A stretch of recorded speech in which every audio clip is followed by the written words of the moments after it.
So, how's everybody doing? Good? You doing good? Yeah? I'm doing great, man. How about that Dishonored video, huh? This is a good video, I thought.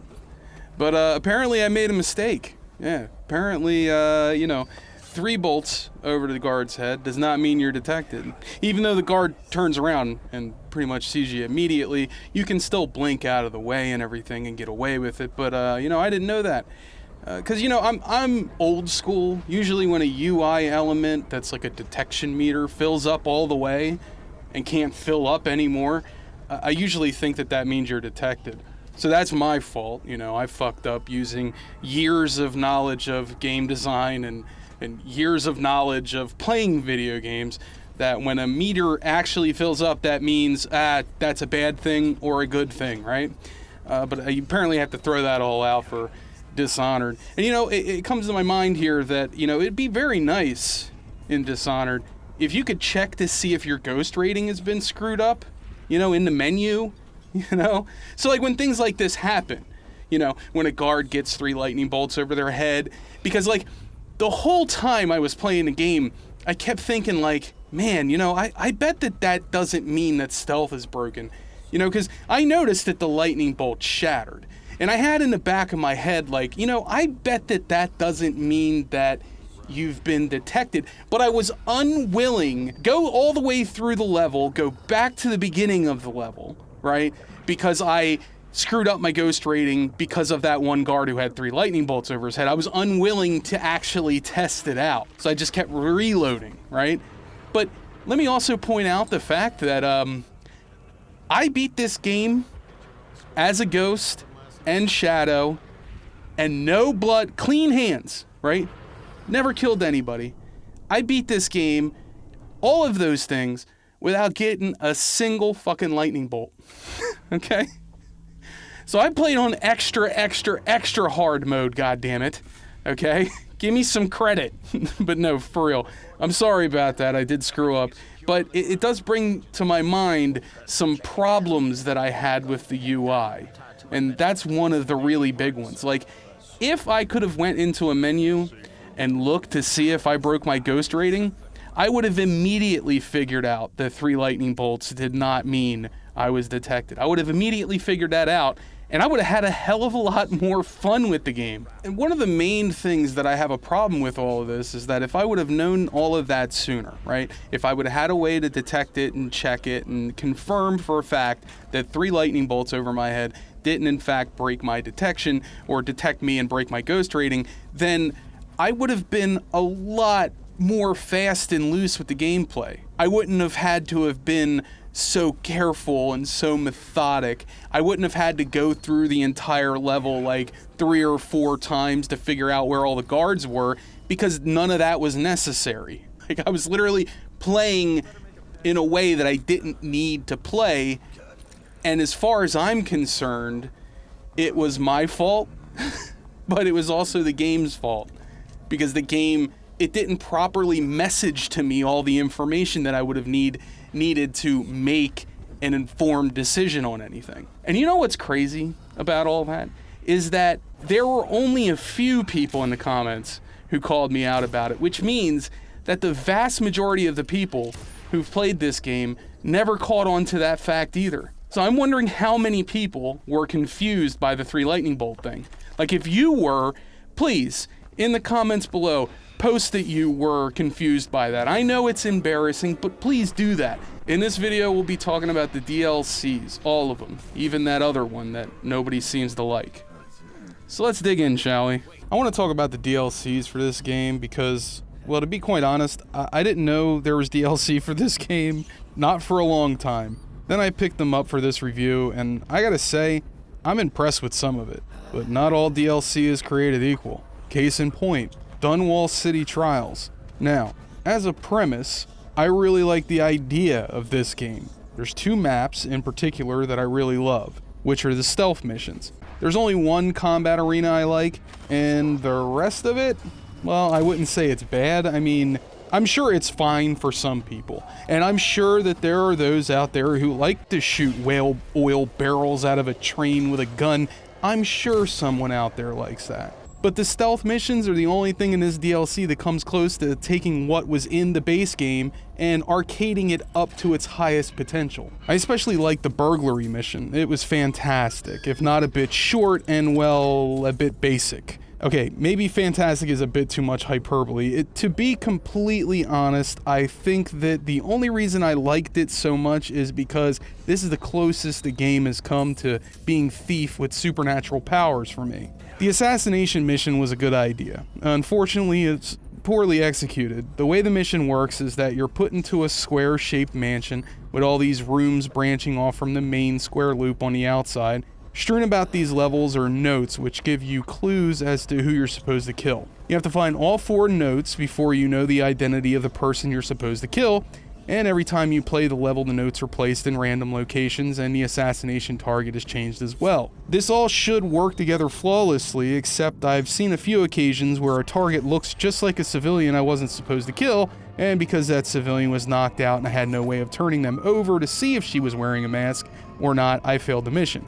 That's not to say it doesn't work, otherwise it does, but I wouldn't say it's exactly engaging. Just like the burglary mission, it lacks anything that would bring you back to play again after you've beaten it the first time. Not that you'd know it according to the leaderboards, like goddamn. No way I'm investing the hundreds of hours needed to beat that score. What's this guy's name? Player?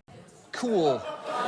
The DLC has like 4 modes to offer: 2 stealth missions, 3 combat missions, 3 blink missions, and 2 chain kill missions. Each of these modes have unintended consequences in it that shows it's the weakness of each system it's looking to exploit. So for instance, the combat sections show off just how clunky the combat feels at times, when your character should have hit someone, but unfortunately the enemy was in the middle of pulling out their gun and that made them immaterial for a few seconds. The blink missions make you realize just how shit it is to jump and blink sometimes, and how, more often than not, you can't get the damn blink icon to change to the climb icon when you really need it, and depending on your angle, you might waste precious seconds trying to line up a blink just for it to need pixel perfect accuracy.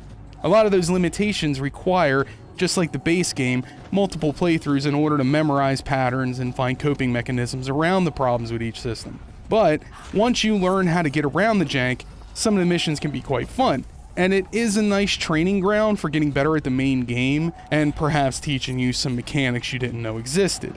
Kill chain challenges are really cool, and probably the best thing about this DLC because there's a ton of challenges in each set of challenges. The way it works is you're given one use of most exploding gadgets and a certain set of skills, and your targets are behind glass. When you break the glass, a time stop is triggered, and you have a certain amount of time to kill everyone in the level using a different technique for each. So, whenever you see those crazy kill montages on YouTube of people doing insane stuff, I imagine this is the mode they use to train themselves up in. I probably got the most enjoyment out of that mode. Now, this is completely subjective measurement because I can't really judge this thing objectively. It's missing so much of what I look for in a game, but has a lot that's rather good. I honestly just wish they would have added more stealth missions and more kill chains and didn't bother with the rest of the modes. The DLC feels mediocre, and I think it's about a 6 out of 10. It's not a terrible DLC pack, but also not worth putting pants on for.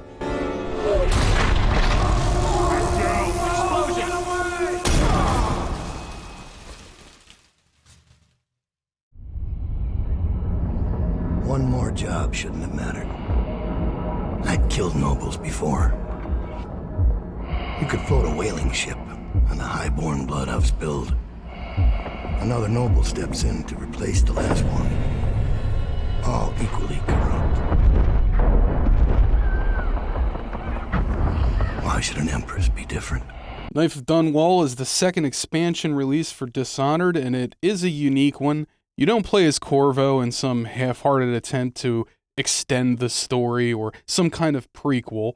Okay, wait, it is like a prequel. I mean, it starts in media res, meaning it starts when the events of Dishonored take place and runs in parallel to them. While Corvo was out there slitting throats, Daud was out there blowing up whale oil refineries. Now, as for gameplay, the guards have roots which have them stopping in place for like 2 seconds before turning around, just like in the original game. On one hand, it makes you use blink more often to get behind the enemy quickly, but on the other hand, blinking behind someone triggers a detection most of the time. and when they stop at the final waypoint, they're almost always going to turn around and see you. Like, I don't really know how to explain this, it's just that something feels off when a guard stops and leans on a railing, then almost immediately steps back and turns around. I mean, it's super annoying.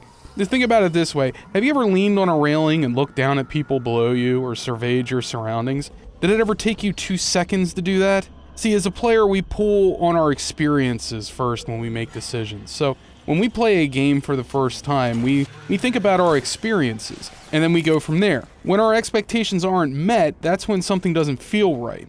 And we either adjust, or the system is just so unpredictable that we never know how to adjust. Knife and Dunwall never gets to that point of unpredictability, but it does tend to be inconsistent. Take this clip, for example. Not every solid object in the game is actually solid. Some of it looks solid, but it doesn't have a sightline occlusion mesh, and because it doesn't, an enemy can see you right through something that you had no reasonable way of knowing was see-through. It overall provides for an experience that doesn't feel consistent, and as a player, you are constantly having to save before making decisions because you never know when something isn't going to work. Especially in this area, because none of the whale carcasses are solid, so you'll blink down to the ground level above, get seen, and be cursing saying like, who saw me? And sometimes the patrols are so unpredictable that a guard will end his search for you, and as you're sneaking up behind him to knock him out, he'll spin around on a dime without warning. Usually you'll want your guards, at the end of a search routine, to stop and stand in place for a couple of seconds, giving the player time to retreat to cover. My philosophy on this is, you never want your player to pay for a mistake they never could have predicted. It's akin to those horrible little flash games that kill you on purpose, like those Mario clones. I would say that this is where the problems end, however, but you know what? This happened to me throughout the game. Because I have nothing but good things to say about this DLC after this, but I just want to temper that by saying that the frustrations with quick loading and having to quick load constantly in order to get your ghost run, that never ends. And in fact, I think that in a way, Knife of Dunwall is worse at that than the original Dishonored. The level design is fantastic, perhaps even better than the original game. For every one way through a level, there's about 3 equally good routes through. There's tons of verticality here. There's almost always multiple routes through an area, and when the game limits you to one, they will inevitably give you a route above or plenty of cover below. Like this section in the Whale Oil Refinery, notice that there is plenty of cover on the floor, but there's railings above as well. And most of the areas in the beginning take a much more open approach to exploration. There's 3 floors in the opening area. You can either use Blink to get onto the ground floor when the butcher turns his back, or Blink onto the 2nd floor, knock out the guard, and head up to the 3rd to traverse the roof, bypassing the arc generator. That verticality continues through the level, and you can pretty much play a game of Floor is Lava because there's not just 1, not even 2, not even 3, but 4 entrances into this place, including one way up here. It gives you so much freedom, yet it's still hard enough that you won't just be breezing through on your first time. I was in a state of constant reloads because I didn't have wall hacks yet, but it made the lean keys useful again, which was nice. The game also sets you up into encounters where it's better to use your utilities to knock people out, and you have a hell of a lot more tools at your disposal to facilitate non-lethal play. Choke dust is essentially tear gas. It causes the enemy to be stunned and open to chokes or stealth kills. If there is more than one enemy grouped together, then they both get stunned. Then there's the arc mines. Now they are lethal and very lethal at that. They aren't just like razor mines where they trip and kill everything within the AoE. This kills in an AoE and keeps killing after they've been triggered. So if you are pursued by multiple enemies, throw one of these bad boys down and watch the enemy become pillars of ash. And the other thing that they do is they don't hurt you like the razor mines. The stun mines do just as they say they will. They stun when an enemy steps on one. Now let's talk about Daud's Blink for a moment. It's freaking awesome. I can't tell you how many times I wish Corvo's Blink stopped time, because the cold hard fact about Blink is that it does not do well detecting ledge grabs at certain angles.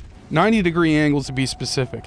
It hates them, because the sweet spot you need to aim for is basically a handful of pixels. I guess Arcane knew this, and as a workaround they added the time stop ability to it. And when you hold it down, time will continue to stop unless you move, then time begins again. It's sort of like Super Hot, in that time doesn't move unless you do. It's really cool, I dig it. I never got a chance to use Dowd's summon abilities because I believed it to have a lethal effect, and I was going for a non-lethal ghost run, but here's the thing. At the oil refinery, the game says I killed 2 people. I did not kill 2 people, but the game thought I did. Now, I have no idea why this is. It's annoying and it screwed up my run, and after all the trouble I had getting through that area without being detected, there was no way I was going to do that all over again. Now, I could be wrong, but I think those deaths came from the guys with the saws. I noticed that when I choked them out, the sound of grinding meat would sound off as if when they hit the ground they landed on top of their saws. I don't know if that was it, but it very well could have been. Overall, I feel like the gameplay makes 2 steps forward and 1 shuffle backwards, which is a net gain.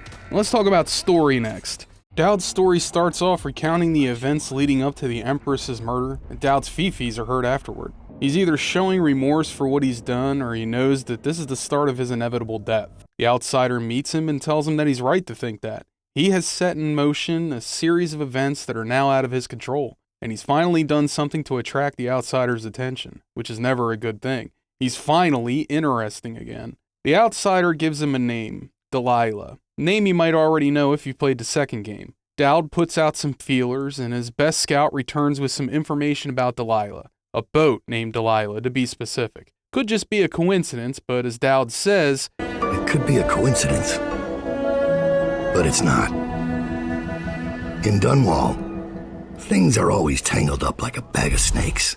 So Dowd and his assassin buddies are tasked with solving the mystery of Delilah by finding out about the boat. But to do that, you must break into a whale oil refinery that is in the midst of some union-busting tactics, and with the help of the City Watch, the owner of the factory is brutally cracking down on any dissent. Sound interesting? It gets better. You have 2 possible ways to come across the info that you need. You can walk up behind the owner, choke him, and free the union organizer. She will task you with blowing up the whole damn factory, which will cause a lot of deaths. No thanks, lady.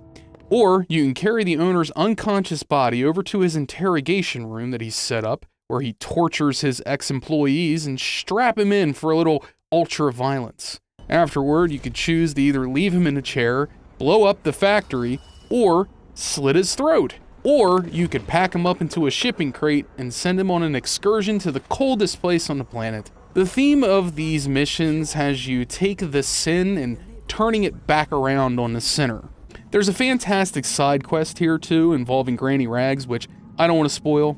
Suffice to say, you really need to play this DLC. Once you finish the mission, you find out that Delilah is not just the name of a ship, but also the name of a rich lord's arm candy. Some chick named Delilah that everyone seems to be deathly afraid of. In order to find out more about this Delilah, you'll need to collude with the nobleman's niece. The second mission continues the theme of turning the sin on the sinner. You're tasked with breaking into a rich old nobleman's house to steal his will and bring it back to his niece. On the way, you can talk to a prisoner that wants you to have this nobleman evicted from his home and put in prison, just like he's been doing to all the people in the city. But while you're there, you get to talk to Delilah, sort of. I'm not going to ruin it, but like I said, play the damn DLC. It's only $5, and it's worth way more than that, in my opinion.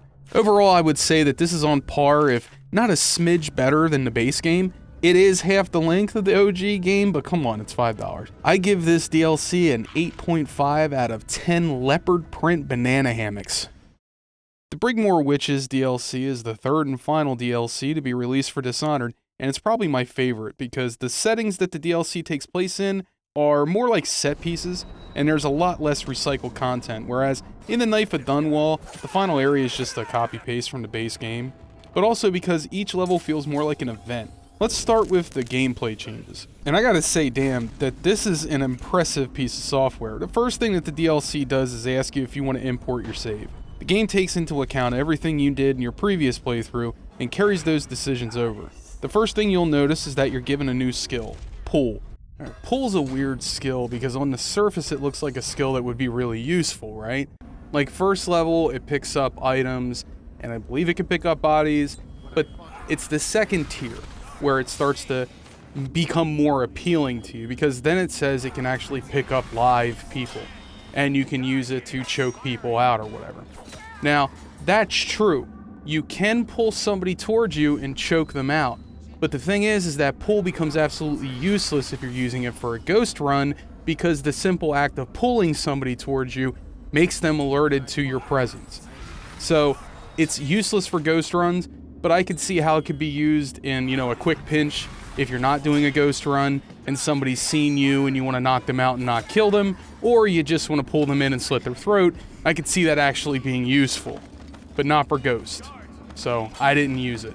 Yeah, that's pretty much it. There's not much new that's here in terms of gameplay, except the fact that whatever style you decided to play on in the previous playthrough carries over to now and affects your possible ending, and what ending you get mirrors the ending Dowd meets in the original game.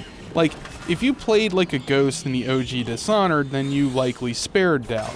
If you didn't, you likely killed him. In this way, it doesn't feel like you're being punished for your playstyle, but more like you're getting what you deserve. The story starts by having you engage in a fantasy fight with Corvo, which you can actually win. This sets up the ending of the DLC quite nicely. The story continues with you having to break someone out of Coleridge Prison because she has a boat and friggin' shark teeth. Coleridge Prison is actually where the game broke me. Now, since my last playthrough of Dishonored, since it was brought to my attention that 3 bolts doesn't ruin your ghost run, I went back through and tried to play again, and got to Coleridge Prison, and I did the whole thing, right? And I made sure that I did it stealth-wise, right? Like, I ran through the whole place without getting seen. But some people did have 3 bolts over their head, but it never shattered. I was very careful to make sure that they never shattered, okay? And I went through the whole game using sleep darts, using stun, using whatever tools I had at my disposal to make sure I took people out without them actually seeing me. Now, you might be saying to yourself, cool, now you're playing the game right. Well, here's the thing. I got to the end of the run, and would you look at that? No ghost. No ghost achievement. Why? I don't know. I mean, I looked through this footage, I don't know how many times, to see where I got caught. And I can't see it. And like I said back before when I did the Dishonored review, 90% of the problems with this game is the UI. See, like, I want to use an example here, and this is an example I used in my podcast. In Metal Gear Solid, right? You know when you've been detected. Because not only do they get the little red exclamation point over their head and that really distinct sound plays, but you also get that little alarm that appears, and it tells you, oh, you've actually alarmed people, so you've been seen now.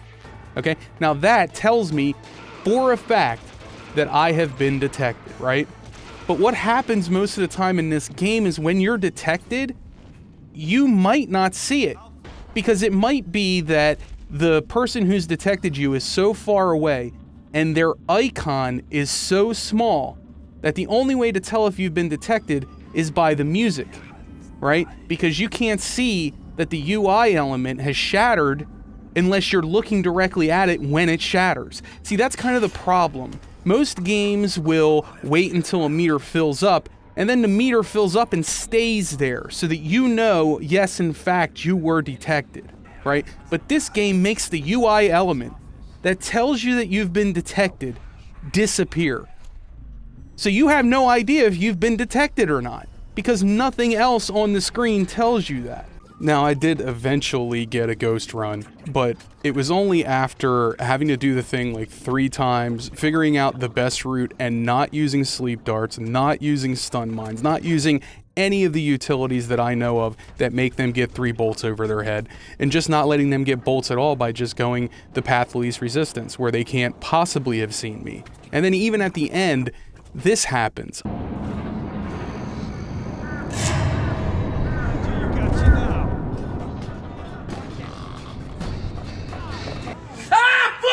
But where did they come from? How did they see me? What the hell is this?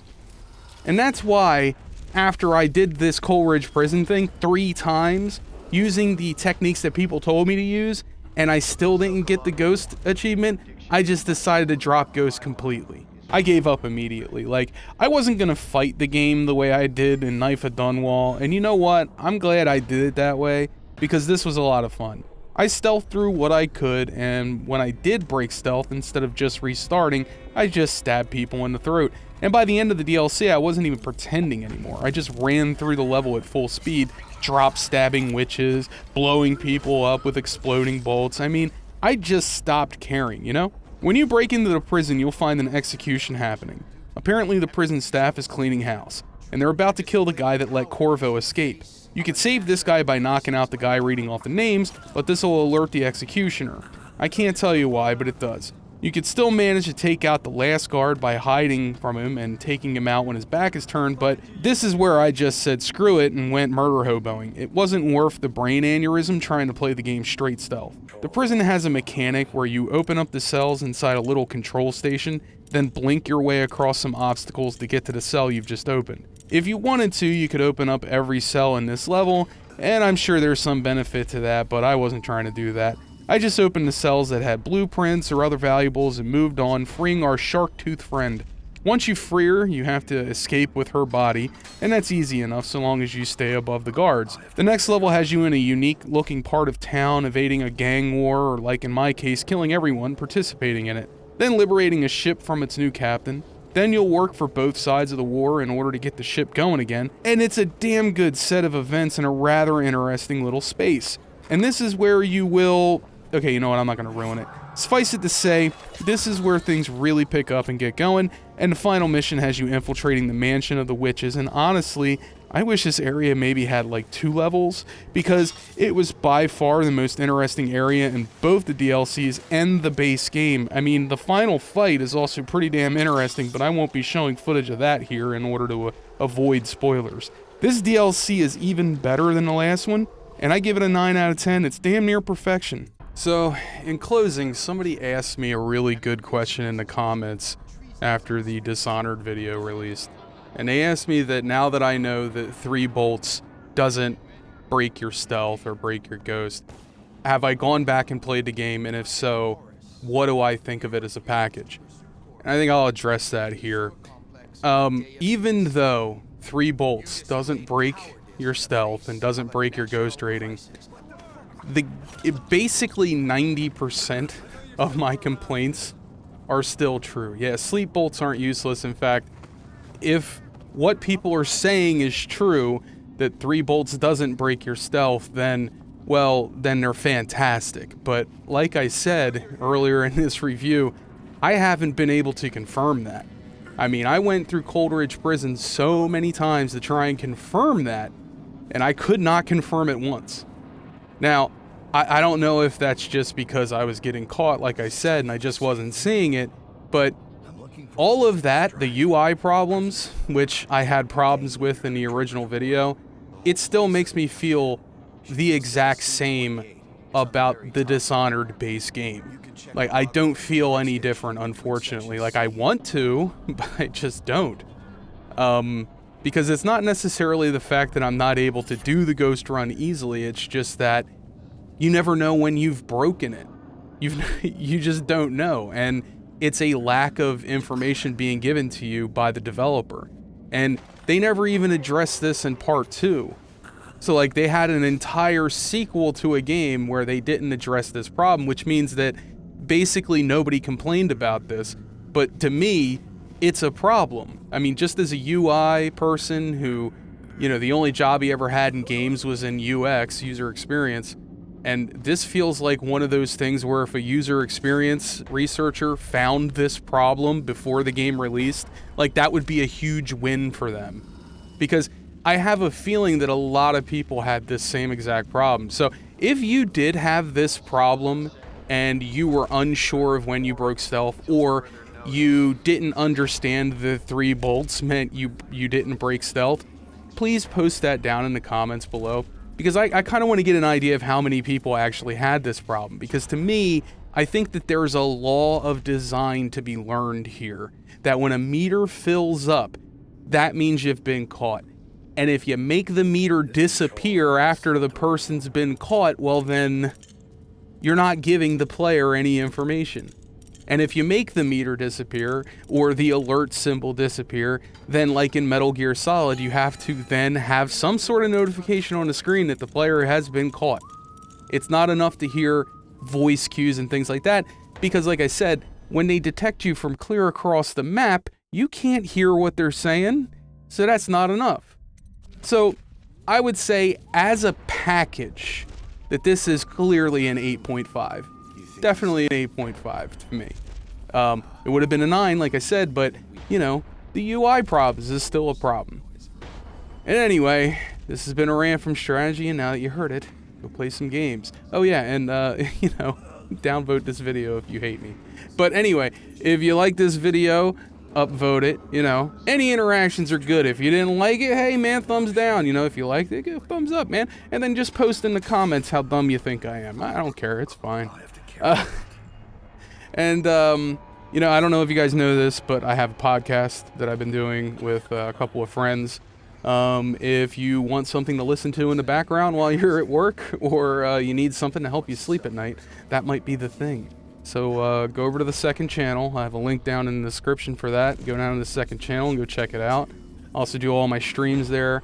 I will probably start streaming here soon, but here's the thing. We are moving. I'm going to give you a little bit of a rant here, but, you know, you guys like that kind of thing, right? That's at least what you tell me. So the way the economy is starting to look here, it's starting to look really scary. I'm seeing a lot of, like, really bad signs. If you guys know anything about the housing crisis of 2008, the guy who shorted the housing market, he's famous for shorting it, you know, the big short, that guy is now shorting the 20-year and 30-year, I believe, Treasury bond, because he believes very vehemently that we're going to see hyperinflation, and there's a lot of things that are pointing to it. So we're trying to sell our house because my wife just got a job in another part of the state, and we need to move, but we've been trying to decide whether or not we're going to sell the house or hold on to it, because we want some sort of property that will appreciate with the rate of inflation if hyperinflation actually happens. So we're trying to move, and then we're probably going to have to move almost immediately after that. So we're moving into an apartment, and then we're probably going to try to buy another house after we sell this one, and then move again. So the next couple of months are going to be a little crazy. I will be still trying to get things out at a regular clip, but if I'm late on an upload, that's probably why. It's because we're moving like crazy. So, anyway, love ya. Bye.